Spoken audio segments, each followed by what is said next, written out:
Welcome to This Week in the NFL Week 2 edition. Get ready for some garbage.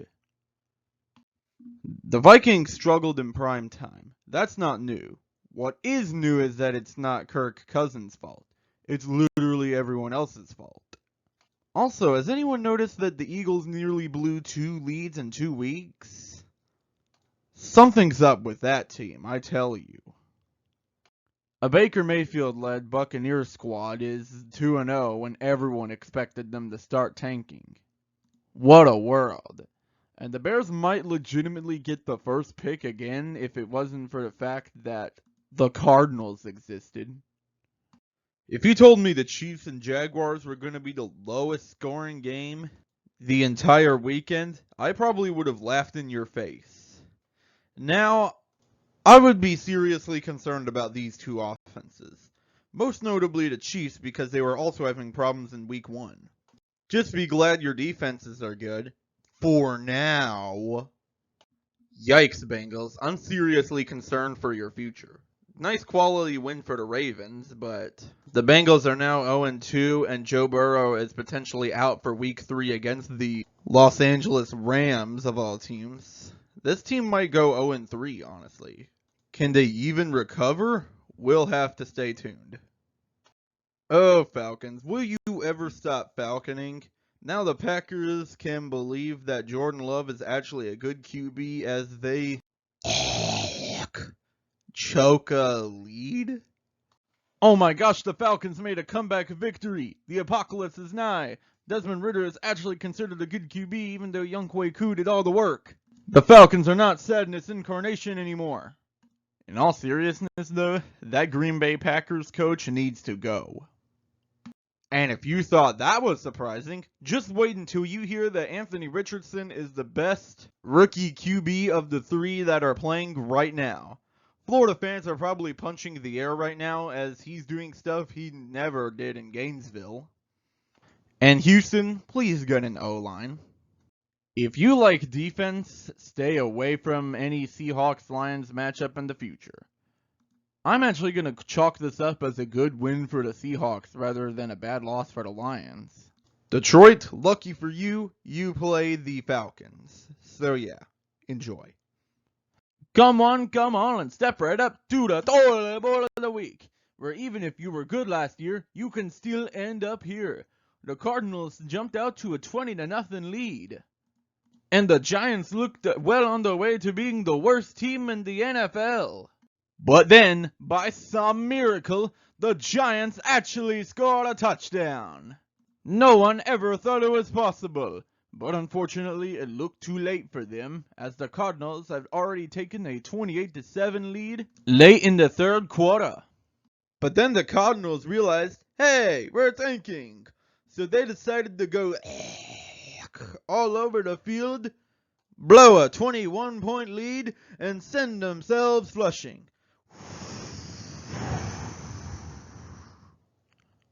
But don't worry, Giants fans, you too shall also be flushed, as your best player on the team got injured.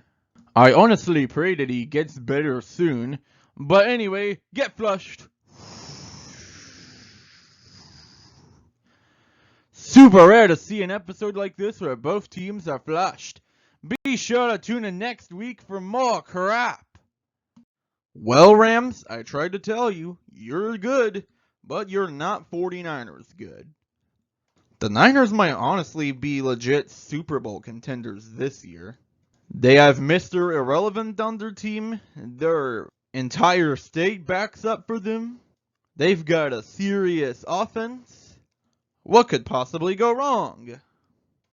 Josh Allen might be legitimately garbage this year if I'm being honest with you. Luckily, he plays the Raiders today, whose defense is utter garbage, so he gets to show off his true potential today. If only you had some sort of consistency. If only the Chargers had some sort of defense, they would be 2-0.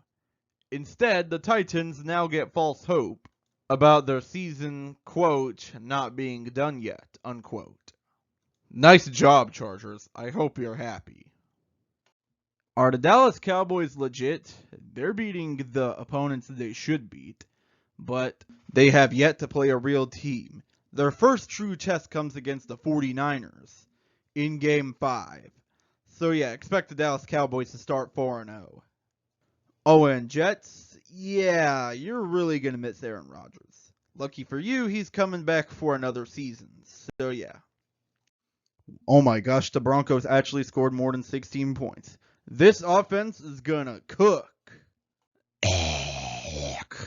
Unfortunately, your defense decided to stop cooking at exactly the wrong time, and now you're going to lose to the Commanders of all teams.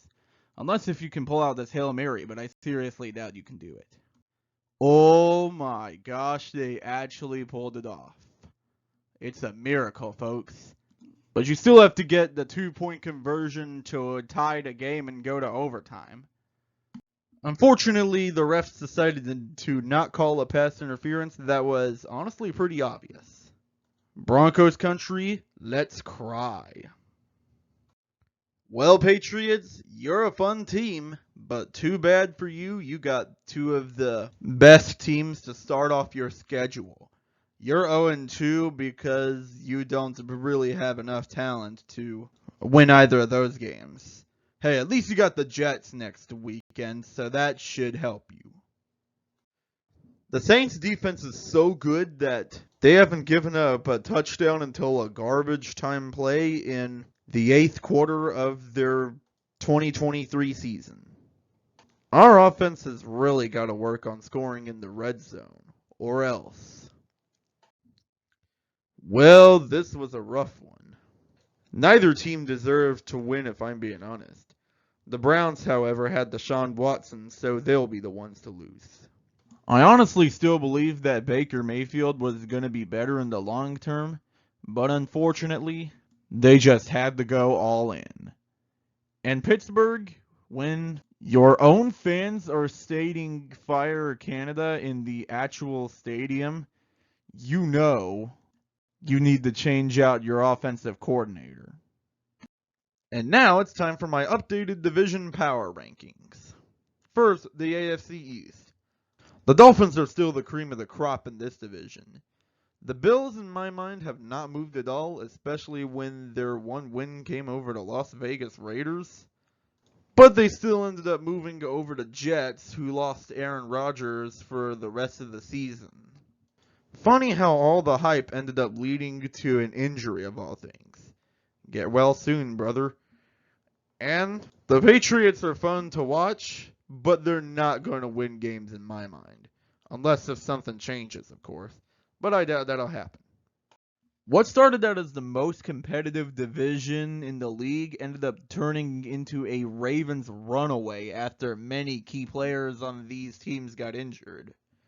Joe Burrow should be coming back soon, so the Bengals I'm keeping in their spot for right now, especially with that garbage offense of the Steelers. They did move one spot over to Browns, though, who have Nick Chubb out for the season, and therefore I do not expect them to make the playoffs. I didn't have them making the playoffs at the start of the season anyway. The Jaguars are still kind of leading the AFC South by default, but the Titans did get a, quote, quality, unquote, win over the Chargers. I don't have this division changing for the moment, though. And I'm going to be honest, Anthony Richardson is the best rookie QB drafted in the first round by far right now. But I still have my doubts about him. The AFC West is very weak as of right now. The Chiefs are honestly leading this division by default. In fact, nothing has changed from my original prediction. I still have hopes for the Broncos offense to do something, but at this point, those hopes are fading. And it's so shocking to me that the Raiders are leading this division, but I don't think that'll last for long. This division is 7-1 right now. Somehow. The Eagles really need to stop blowing leads, or else they'll let the Cowboys overtake their spot. The Commanders are a very distant third right now. thanks to the fact that the QB has yet to prove me. And Giants, it took a miracle to beat the Cardinals. I think you're done. This is the weakest division in my mind. We might legitimately have a dogfight between the Lions and Packers for the top spot in the division. The Vikings could still come back from the dead and make a two-man race a three-man race, though. And the Bears, yeah, no, you're not winning the division. Sorry. It was extremely close, but I've decided that this division should remain the same. The Saints' defense is just way too good right now, and the Falcons and Buccaneers have yet to prove me they can contend with that defense. Baker Mayfield is playing really well, though. And the Panthers are probably going to tank this year, but definitely not for a quarterback. They already got one. Well, Rams, see what I told you? You're good, but you're not 49ers good. Don't lose hope on your season, though. The Seahawks got a really good win over the Detroit Lions, but I don't think they will win the division. They'll probably compete for a wild card spot, but we'll see. And the Cardinals are still tanking. And that will do it for this video. Thanks for watching, guys. Be sure to like, subscribe, comment, share, ring the bell, and don't forget about John 3:16. And I'll see you next time. Psalms chapter 34, verses 4 and 5. I prayed to the Lord, and he answered me. He freed me from all my fears. Those who look to him for help will be radiant with joy. No shadow of shame will darken their faces.